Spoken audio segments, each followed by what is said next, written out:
Suspended Hillsborough County State Attorney Andrew Warren is hoping to speed up his case against Governor Ron DeSantis. He has about 1 year left in a term that he was elected to serve. News Channel 8's Nicole Rogers spoke with one of Warren's lead attorneys who says time is of the essence.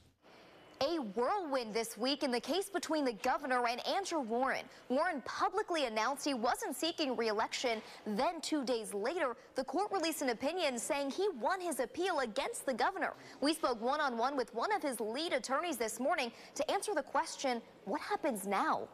Suspended Hillsborough County State Attorney Andrew Warren could have yet another chance to get his old job back after winning his appeal, as the court came out with this bottom line, saying, quote, "The Supreme Court has made clear for reasons that cut to the core of our representative democracy that the First Amendment safeguards elected officials' right to express their views on salient political issues." Going on to read, whatever one thinks of Warren's particular views about abortion, he is no less entitled to that protection.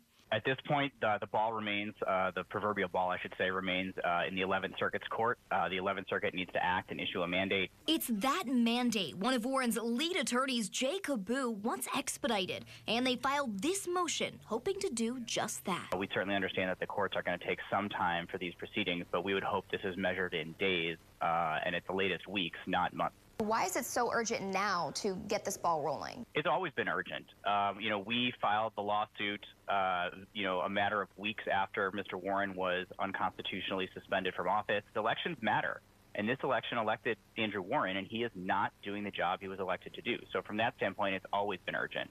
The governor's office responded to the court's decision, saying in part, quote, "A state prosecutor's declared commitment to not enforce the laws of this state is not protected by the U.S. Constitution." It went on to say the federal appeals court is flat wrong to have concluded otherwise. Stay tuned here to News Channel 8. Coming up at 6, a political analyst breaks down what this could mean for Governor DeSantis moving forward and how this case could come into play in the 2024 presidential election.